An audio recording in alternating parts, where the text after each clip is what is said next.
fait plaisir de retrouver des anciens chants. Je vais vous confesser, les paroles, je les connaissais par cœur. Moi. Je me dis, waouh, c'est bizarre. Et j'étais au fond à la sono, je disais, c'est bizarre. J'ai l'impression que c'est plus les jeunes qui étaient enthousiastes que les anciens. Alors c'est peut-être la cause des rhumatismes, hein, peut-être. Donc Mathias, c'est un message à mon avis. Ce matin, on l'a chanté en premier chant, « Je suis dans la joie pour aller à la maison de Dieu ». J'espère que vous étiez dans la joie pour venir ici, pour retrouver vos frères, vos sœurs, même si on chantait des vieux cantiques, c'est pas grave, on loue le Seigneur. Amen. Et lors de l'intercession de début de mois, l'intercession de début de mois, c'est toujours le premier jeudi du mois, on fait 1 heure de prière, on combat, et on a la victoire, bien sûr. J'ai cité ce verset de la parole de Dieu, Jérémie 31, verset 13. Et PDV, ça veut dire parole de vie. Et il me semble que tous les versets ce matin sont de la version parole de vie, la parole de Dieu.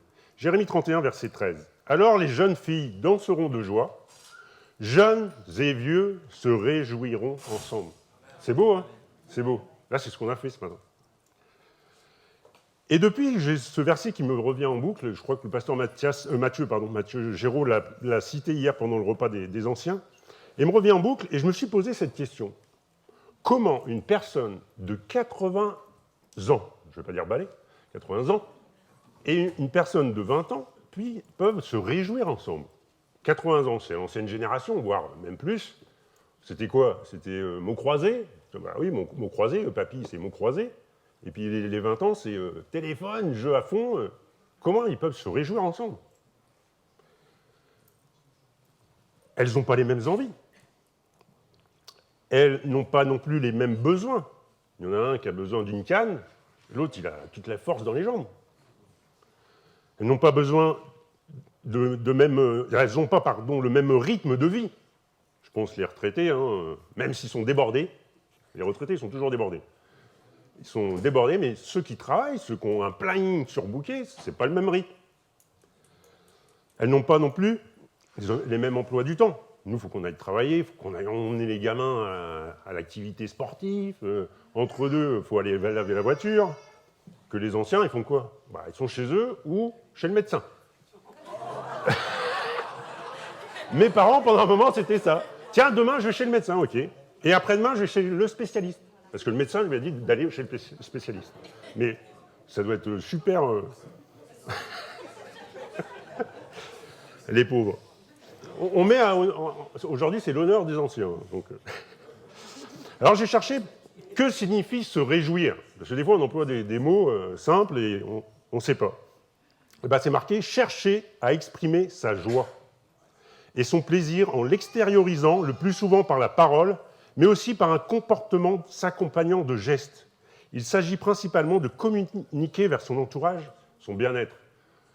Moi, je vais prendre mon exemple. Quand j'ai une équipe de foot qui marque un but, je crie à fond la gamelle. Bon, s'il est 22h, j'évite parce qu'il y en a qui dorment. Ou ma femme dort à côté de moi. Je fais le foot, c'est pas... Et voilà. Et ce matin, j'espère que vous avez fait pareil. J'ai vu, il y a des jeunes, ils commençaient à danser. Il y en a, ils levaient les mains. D'autres, ils étaient assis. C'est leur joie intérieure. C'est profond. C'est profond. Mais chacun fait comme il veut. Et je suis tombé sur les synonymes. Et d'ailleurs, il faudrait que je parle à Isabelle et Mathias, je pense qu'il faudrait le mettre sur la porte. Si vous rentrez dans cette pièce, il faut, les synonymes, célébrer, fêter, rire, s'applaudir, et le dernier, et c'est un synonyme, triompher. Amen. Et si vous ne le faites pas, ça ne sert à rien de rentrer. On est là pour célébrer le Seigneur. Rire, oui, pourquoi pas rire? On a le droit de rire. Moi, j'aime bien... Normalement, c'est châtie, celui qui aime, châtie bien. Moi, celui qui aime, charrie bien. J'aime bien. Bon, charrie, je ne sais pas si c'est français. Et bien, entre guillemets, célébrer, fêter, rire, s'applaudir, triompher, c'est tout ce qu'un chrétien devrait faire. Que ça soit là, ou que ça soit dehors, à notre travail, ou face à des circonstances compliquées. Donc, se réjouir, c'est exprimer sa joie, mais pour pouvoir l'exprimer, il faut l'avoir, cette joie. Et ce matin, on va regarder aux sources de joie pour un chrétien. Est-ce que notre joie dépend des circonstances de la vie? Est-ce que je suis heureux que lorsque tout va bien, quand personne ne veut du mal et que tout me réussit? J'ai passé un examen, je l'ai eu, super. Ça ne va pas durer longtemps parce que derrière, il faut trouver un emploi. où il faut s'inscrire à une autre école, ou le vendredi. Ma femme m'a partagé ça. Oh, ma directrice, elle était contente, elle était en week-end, elle était pleine de joie. Le week-end, c'est que 2 jours. Hein. Donc ça, je ne pense pas que ce soit la véritable joie. En tant que croyant, notre joie doit être en Dieu. En Dieu. Bien sûr, on peut avoir la joie parce que j'ai ma petite voiture rouge, parce qu'il y a peut-être un bébé qui est arrivé dans la famille, parce qu'il y a eu un mariage. Bien sûr, c'est la joie. Mais c'est pas que. Notre joie est de savoir que Jésus-Christ est avec nous. Notre joie est de savoir que nous avons le Saint-Esprit en nous. Notre joie doit être aussi dans la communion fraternelle. L'Église, comme Mathias l'a dit.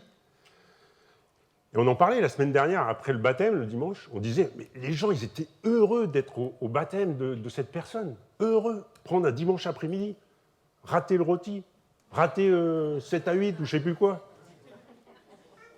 C'est la famille de Dieu. On célèbre un baptême, une âme qui est passée de la mort à la vie.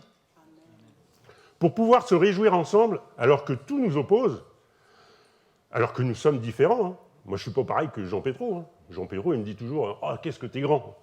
C'est pas de ma faute, il a oublié de manger de la soupe. Mais on rigole ensemble, on n'a pas le même âge, on ne vient pas du même pays, ça se voit. Donc voilà. La solution est d'avoir la même joie, la joie de Dieu et en Dieu. Et cette joie est enseignée par Jésus lui-même, Luc 6, versets 22 et 23. Alors attention, c'est dur. Vous êtes heureux quand les gens vous détestent, quand ils vous rejettent, quand ils vous insultent, quand ils disent du mal de vous à cause du Fils de l'homme. Verset 23, à ce moment-là, réjouissez-vous et dansez de joie. Oui, Dieu vous prépare une grande récompense. Nous réjouir lorsque nous sommes critiqués. Je pense qu'il y en a ici, je pense qu'ils se font critiquer. C'est pas... Hein. Amen. Nous réjouir lorsque nous sommes rabaissés. Nous réjouir lorsque nous sommes insultés.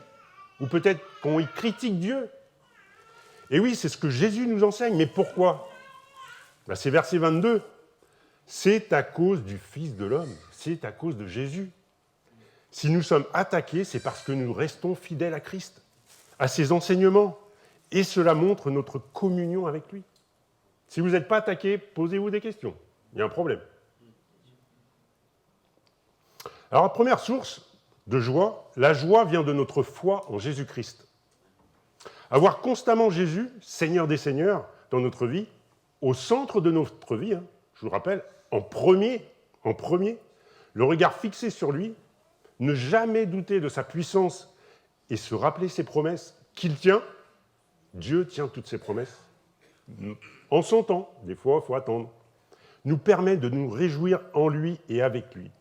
Philippiens 4, verset 4. Soyez toujours dans la joie en étant unis au Seigneur. Je le répète, soyez dans la joie. Amen. Il le répète plusieurs fois. Donc vraiment, c'est un état d'esprit et c'est vraiment la joie qu'on doit avoir tous les jours, dans n'importe quelle circonstance. Pour être continuellement dans la joie, nous devons laisser de côté nos soucis, nos inquiétudes, entre guillemets, tout ce qui pourrait nous voler cette joie, justement. D'ailleurs, Jésus le dira, ne vous faites pas de soucis pour votre vie, etc. Matthieu 6, verset 25, si vous voulez la référence. Si la première chose dans notre vie est la préoccupation de notre confort, que ce soit matériel, financier, ce que vous voulez, sentimental, alors la joie disparaîtra pour laisser la place à l'insécurité et aux inquiétudes.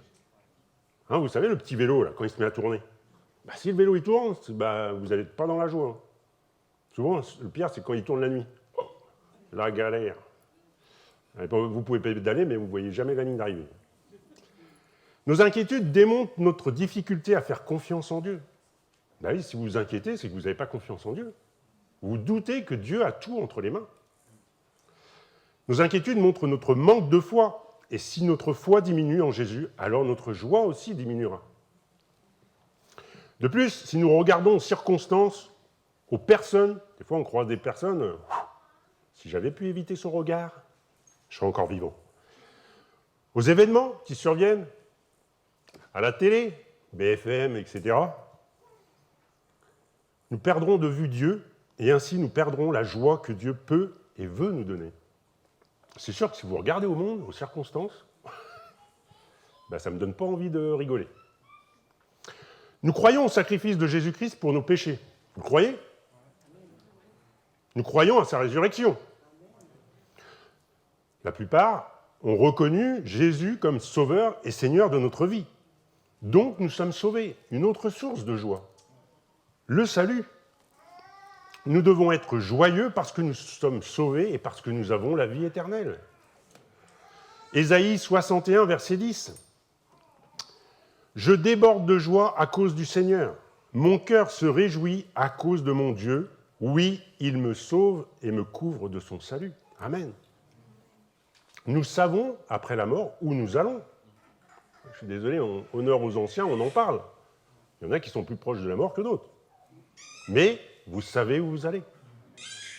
Vous allez dans la joie de votre maître. Lorsque nous avons cette foi en Dieu, peu importe les circonstances dans lesquelles nous sommes, nous savons en qui nous croyons. Nous savons qui tient notre vie entre ses mains. C'est le Dieu créateur, c'est le Dieu fidèle et bon. Et oui, c'est le Dieu généreux en toutes choses qui nous donne cette joie véritable. C'est lui qui nous donne la joie. Alors, une petite parenthèse, le seul moment où nous pouvons être tristes, c'est lorsque le Saint-Esprit nous convainc de pécher. Parce qu'on a triste le Saint-Esprit. Mais, il y a une solution. Si nous reconnaissons nos péchés, Dieu nous pardonne et nous retrouvons cette joie. Amen. Avant de passer à une autre source de joie, lorsque nous acceptons Jésus-Christ comme Sauveur et Seigneur, nous recevons le Saint-Esprit. On le dit, on le répète, on le rabâche. Chaque croyant a le Saint-Esprit. Il faut juste l'activer. Il ne faut pas dire « Ah là là, mais moi je ne parle pas en langue ». Vas-y, laisse-toi inspirer. Et ouvre ta bouche. Parce que si tu... je ne peux pas. Vous avez le Saint-Esprit en vous. 1 Thessaloniciens 1, verset 6. Et vous avez aussi notre exemple et celui du Seigneur. Vous avez reçu la parole dans de grandes souffrances avec la joie donnée par l'Esprit Saint. La joie est un fruit que le Saint-Esprit produit en nous grâce à l'œuvre de Dieu.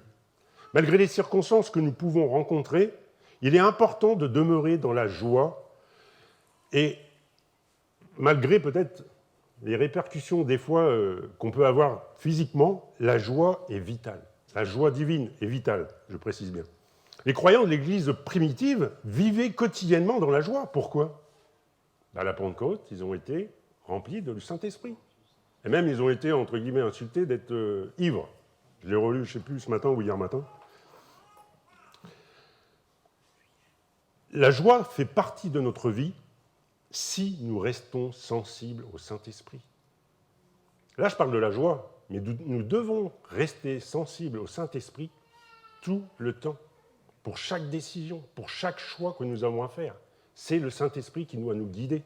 On parlait ce matin avec Julie et Mathias que Moïse, il allait voir directement l'Éternel. À chaque fois qu'il avait une décision à prendre, il allait voir l'Éternel. On n'est pas Moïse, mais on devrait faire pareil. On doit faire pareil. Deuxième source de joie, cette joie vient de notre appartenance au royaume de Dieu. Romains 14, verset 17. En effet, le royaume de Dieu n'est pas une question de nourriture et de boisson. Le royaume de Dieu, c'est la justice, la paix et la joie donnée par l'Esprit Saint. Quelle joie d'être citoyen et citoyenne du ciel, fils et filles de Dieu. Ce n'est pas fils et filles du président ou du roi un tel. C'est du roi l'Éternel, roi des rois. Dans le royaume des dieux, les croyants ont tous accès à la joie divine. Tous accès à la joie divine. Même si tu es célibataire, même si tu es marié à une femme qui t'en fait voir toutes les couleurs, ou vice-versa, une femme mariée à un homme qui se... La parité. Non mais, suivant votre circonstance, nous avons tous accès à la joie divine. Être joyeux car nous appartenons au royaume de Dieu, c'est revenir sur le thème des 4 mois précédents. C'est-à-dire être heureux de travailler à l'avancement de son œuvre. Travailler. C'était les 7 nains, je crois, qui chantaient quand ils allaient travailler, c'est ça ? Ou quand ils revenaient de travailler. Tu connais pas ? Pourtant, t'es jeune, toi.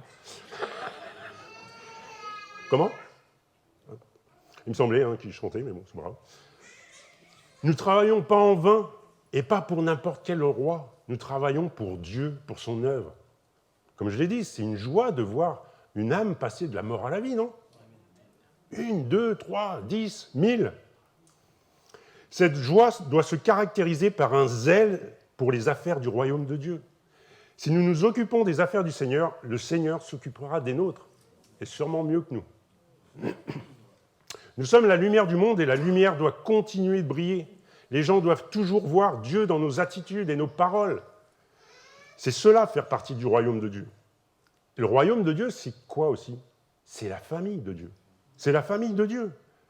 Nos frères, nos sœurs en Christ, c'est une joie de faire partie de cette famille, j'espère pour vous en tout cas. Même s'il y a des caractères un peu difficiles. Mais c'est une joie.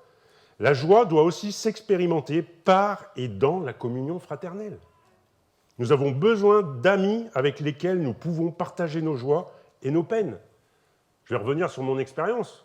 Mes parents, ils habitaient dans le sud, mon frère, il habite dans le sud. On était tout seuls ici. Des fois, suivant les circonstances, ou même dans la joie, on était content de trouver des gens ici qui nous disaient « on prie pour toi, on est là, on vous invite ».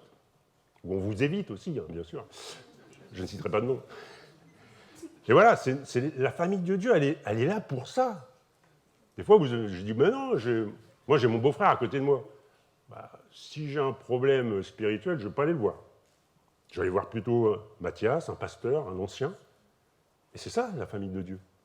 Si j'ai un problème de tuyau, je vais aller voir mon beau-frère qui habite à côté de chez moi, ça c'est sûr. Je ne vais pas aller voir Mathias. C'était un exemple. Hébreux 10, versets 24 et 25. Prenons soin les uns des autres pour nous encourager à aimer et à faire le bien. N'abandonnons pas nos assemblées comme certains qui ont pris l'habitude de ne plus venir. Au contraire, aidons-nous davantage les uns les autres, puisque vous le voyez, le jour du Seigneur est proche. C'est d'actualité, le jour du Seigneur est proche. Donc prenons soin des uns et des autres. Cela doit être une véritable joie de faire partie de la même famille, d'avoir le même Dieu, le même Seigneur, le même Esprit. Et est-ce que Dieu bénit ses enfants ? Est-ce que Dieu nous bénit ? Bien sûr qu'il nous bénit. Dieu nous bénit pour deux raisons. Il nous aime, bien sûr qu'il nous aime, il nous a créés, et il aime déverser de bonnes choses sur nous.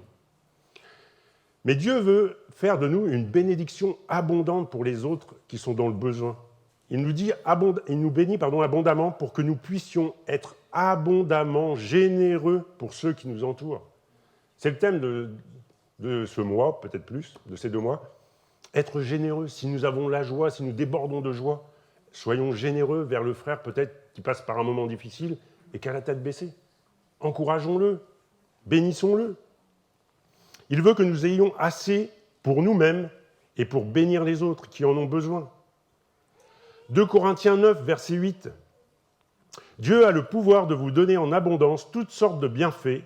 Aussi, vous aurez toujours ce qu'il vous faut et vous aurez encore suffisamment pour faire de bonnes actions. Amen. Il est le Dieu qui est le plus que suffisant. La surabondance de joie de Dieu est une bénédiction. Ce n'est pas seulement la joie, c'est une plénitude de joie. Amen. Et je vais conclure. Se réjouir dans le Seigneur est un privilège pour nous. Cette joie que Dieu nous donne et que nous devons entretenir est liée à notre fidélité à la parole de Dieu, à notre amour envers notre prochain et à notre obéissance envers les commandements divins. La joie donnée par l'Esprit Saint, associée à notre salut, s'accroît lorsque nous entretenons une relation intime et permanente avec Dieu. Joie égale relation intime avec Dieu. C'est quoi relation intime avec Dieu ? On va y revenir. Lire la parole de Dieu, avoir des temps de prière, avoir des temps avec les frères et sœurs. Soyons généreux dans nos relations avec notre prochain, avec notre frère, notre sœur. Même si nous sommes différents, cette même joie que nous avons permet de nous réjouir tous ensemble, quel que soit notre âge.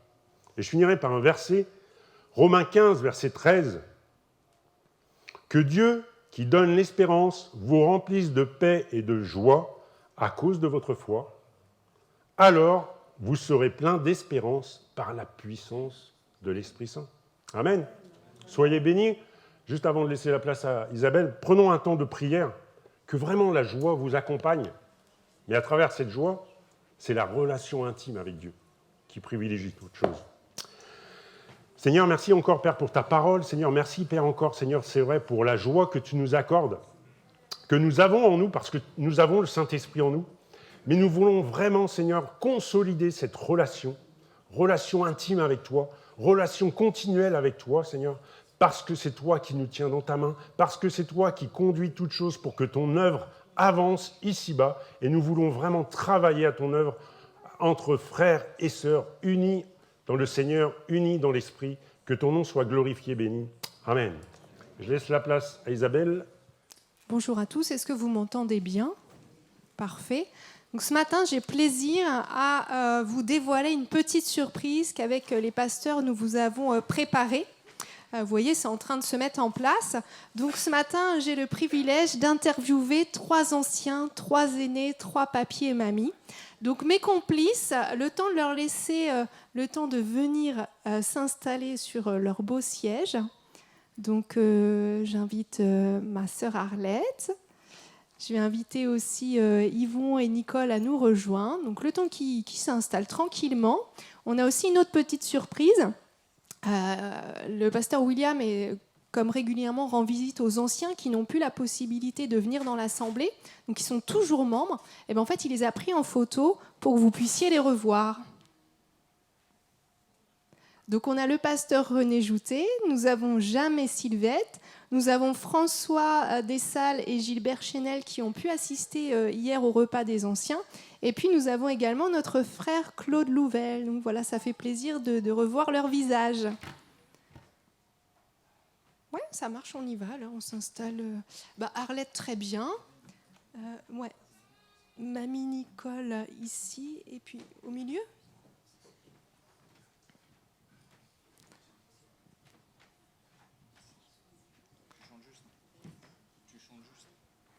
On est bien installés ?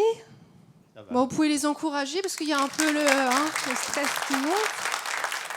Bon, alors, 3 petites questions parce qu'on ne va pas vous retenir trop longtemps. On va essayer de gérer le timing. Donc, la première question que je vais poser à Arlette. Arlette, est-ce que tu peux nous dire à peu près en quelle année ou à quelle date tu t'es convertie ? Quand est-ce que tu as rencontré Jésus ? Le 6 février 1984. Bravo. Baptisé le 20 mai 84. Baptisé en mai 84, super. Le 20. Est-ce que tu pourrais nous partager une expérience ou un miracle que tu as vécu avec le Seigneur que tu aimerais nous confier pour nous encourager ? Oui, j'en ai beaucoup, mais mon mari il est malade depuis 13 ans. Il a fait un AVC, donc ça a été très dur, mais il en a fait un deuxième il y a 9 ans. Et celui-ci, il était au volant de sa voiture tout seul, mais il était tout seul avec Dieu. Et je pense que c'est Dieu qui a conduit la voiture pendant tout ce moment, je ne sais pas combien d'heures, mais quand il est arrivé à la maison, il me dit « je suis perdu ». Alors, je regarde, il était tout blanc, je dis « qu'est-ce qui se passe ?» Et il me dit « j'ai vu l'église et là j'ai retrouvé la route ». J'ai dit « il n'y a que le Seigneur qui peut faire quelque chose ». Et quand je l'ai vu, j'ai dit « encore un AVC ». Et donc, j'ai monté dans la voiture, je l'ai emmené et je suis arrivée chez le docteur. Il me dit, bon, c'est un AVC. C'est ce que le Seigneur m'avait éclairé. Et c'est vrai que là, il a perdu beaucoup la mémoire, beaucoup la marche, enfin. Mais on a toujours été soutenus par le Seigneur. On n'a jamais baissé les bras. On a toujours tenu le service dans l'église. C'était pas toujours facile, mais on sentait la prière des frères et des sœurs. Et c'est vrai, comme disait Alexis, comme on dit beaucoup, on a les frères et sœurs pour nous soutenir. On avait le pasteur pour nous soutenir aussi. Et c'est vrai que le Seigneur, avec le Seigneur, on fait beaucoup de choses avec lui. On avance tous les jours. Et c'est vrai que c'est pas toujours facile, parce que quand on parle de vacances qu'on a passées il y a 20 ans ou 30 ans, ou on a reçu des pasteurs, ils ne s'en rappellent plus. Et c'est là que c'est pas facile. Mais le Seigneur me donne de la patience parce que j'ai pas trop de patience.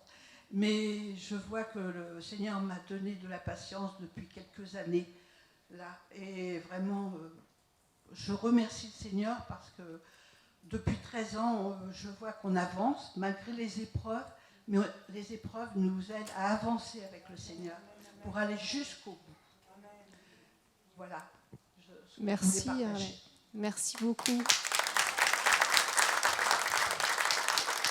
Et alors, comme je suis un peu curieuse, parmi tous tes versets préférés, Arlette, est-ce que tu pourrais nous en livrer un ? Éphésiens 6, 11. Revêtez-vous de toutes les armes de Dieu afin de tenir ferme contre les ruses de Satan. Et ça, c'est un verset que j'ai reçu tout au début de ma conversion, dans un jeûne et prière, et ça m'est resté. Bon, il y en a bien d'autres, hein, mais celui-ci, je le fais tous les jours dans mon cœur. Et je crois, je le crois et je le sais, que c'est sûr, parce que sinon on se dit toujours attaqué par Satan. Mais avec ces armes, beaucoup d'armes, la Bible, la prière, tous les jours, et ça nous tient beaucoup. Merci beaucoup, Arlette. Alors maintenant, on va passer à Nicole.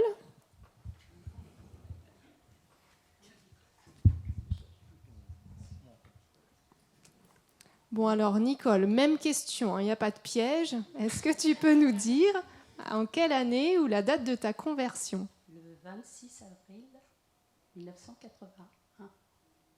Super. 1981. Oui. Et pareil, est-ce que tu pourrais nous partager un miracle, une expérience que tu as vécue avec le Seigneur ? Le Seigneur, j'ai l'impression qu'il a toujours été avec moi parce que j'ai une multitude de miracles dans ma vie. Que dès que j'étais petite et ensuite, quand j'ai su que ma cécité serait plus ou moins à longue échéance, vers l'âge de 14 ans, disons que j'ai dit, mais Dieu ne me laissera pas tomber. Et à partir de là, il faut marcher. Et bien sûr, mais toujours avec l'amour dans le cœur.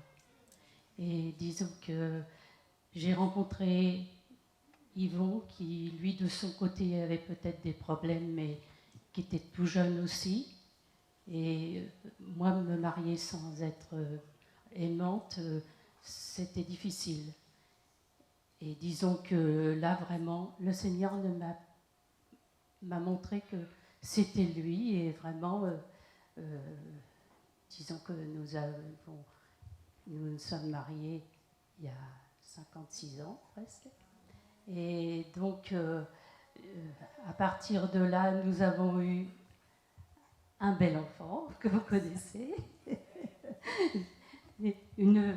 Disons une belle fille que vous connaissez aussi, 2 belles petites filles aussi. Alors nous sommes papy et mamie, bien sûr, et nous voudrions que les choses continuent comme ça. J'ai eu beaucoup aussi de miracles au moment de mon cœur. J'ai été opérée 2 fois à cœur ouvert, et vraiment là aussi, sans le Seigneur, je crois que j'aurais, disons, pas été là aujourd'hui, c'est même sûr. Et à partir de là, je veux continuer toujours à marcher comme ça, même si c'est pas facile tous les jours. Bien sûr, le fait de ne pas vous voir, c'est sûr, ce serait un plaisir pour moi, mais avec le cœur, on voit beaucoup. Et c'est ce que le Seigneur m'a aidé à avancer à partir de là. Et à partir de là, bon, ben je continue jusqu'à ce que le Seigneur voudra bien m'utiliser, parce que j'en suis sûre qu'il m'utilise d'une manière ou d'une autre. Amen. Amen. Merci Nicole. Alors Nicole, une petite question un peu spéciale. Est-ce que tu aurais un conseil comme voilà, avec Yvon, vous êtes en couple depuis, tu nous as dit 56 ans. Ça va faire 56 Est-ce ans. que tu aurais un conseil à donner aux jeunes couples dans la foi ? Oui, plusieurs bien sûr, mais disons que comme un couple c'est complémentaire, et souvent quand l'amour est là, il y a quand même des problèmes, ça change pas, mais toujours disons pouvoir se dire toutes les choses, bien sûr, d'une manière plus ou moins douce, bien sûr, quand même, parce que là, chacun. On note. Pour que tout, disons, continue, mais toujours dans la volonté de Dieu. Voilà. Et ça, pour moi, c'est important de vraiment de pouvoir nous dire tout, que ce soit de bonnes ou de moins bonnes choses. Disons, pouvoir se les dire pour vraiment avancer toujours dans les mêmes, disons, volontés que le Seigneur a pour nous. La communication, quoi. La communication. Merci beaucoup, Nicole. Ouais. Alors, Yvon, même question. Donc, du coup, ton année de conversion ou la date? En même temps que Nicole, le 26 avril de 81. 80. Bon, alors, moi, je vais vous donner ma vie de 0 à 77 ans. Alors, j'ai 5 minutes pour vous avouer ça. Ça va être un peu difficile, mais on va essayer de condenser un peu. Pour vous donner un exemple, je suis né en 44, avec le cordon autour du cou, avec un bras comme ça. J'étais déjà violé. Donc, à l'époque, pas de clinique, pas de ça. C'est uniquement ma grand-mère, avec un médecin, qui a fait que je vienne au monde. Donc, le Seigneur m'avait déjà protégé, parce que la preuve, je suis encore là. À l'âge de 6 ans, je rentre un petit peu dans les détails, ma mère servait un peu de poutine boule à mon père, en moyenne 4-5 fois par mois. Et ça, j'ai subi ça jusqu'à l'âge de 17 ans. En 54, j'ai attrapé la tuberculose.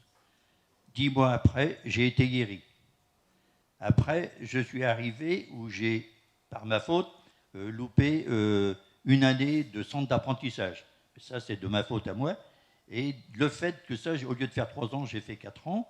Et au bout de 4 ans, j'ai passé mon CAP, ce qui m'a permis, le Seigneur a permis que je connaisse Nicole.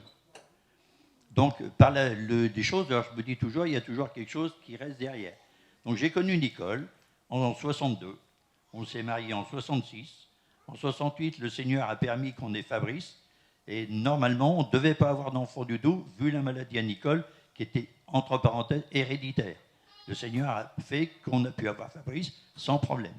De là, on a eu 2 grandes filles qui sont maintenant, qui ne sont pas atteintes non plus, et toujours avec la protection du Seigneur.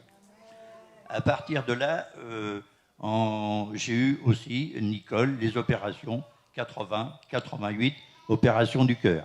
Il y a toujours eu quelque chose qui nous a protégés à chaque fois, quelles que soient les circonstances.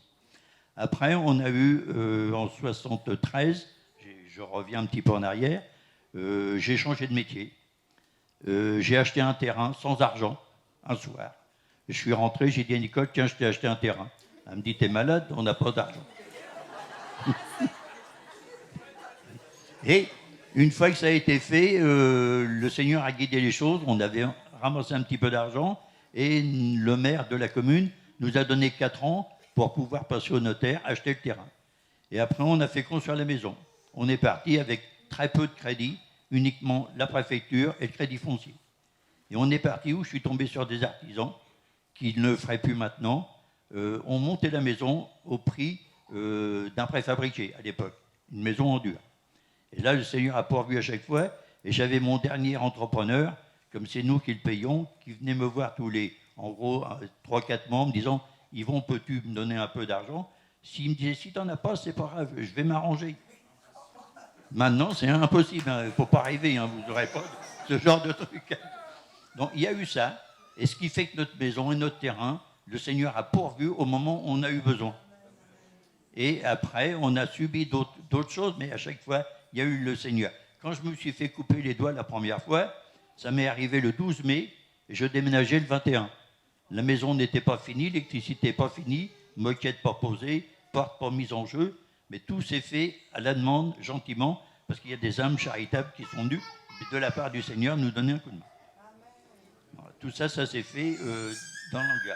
Après, il y a eu le fait des cancers qu'on a eus, parce que ça fait partie de la vie aussi, mais on ne s'est jamais découragé. Quand Nicolas a eu ses cancers de peau, moi j'ai eu mon cancer que vous connaissez, toujours il y a eu le Seigneur derrière, on y est toujours allé avec foi. Et chaque épreuve que l'on a, il y a toujours quelque chose derrière. Là tout de suite je suis un peu bloqué, maintenant il y a plus d'1 an que je suis bloqué par les reins, je sais ce qu'il y a, mais si le Seigneur me donne cette chose-là, il y a autre chose derrière qui va compenser la douleur que j'ai. Alors maintenant, vous allez pouvoir deviner le verset que j'avais choisi. Devinez le verset. Voilà, allez. Des propositions. Dieu pourvoit. Une chose. Toute chose concourt au bien de ceux qui aiment À Dieu. chaque chose suffit sa À chaque jour peine. Voilà. suffit sa peine. En gros, c'est ça.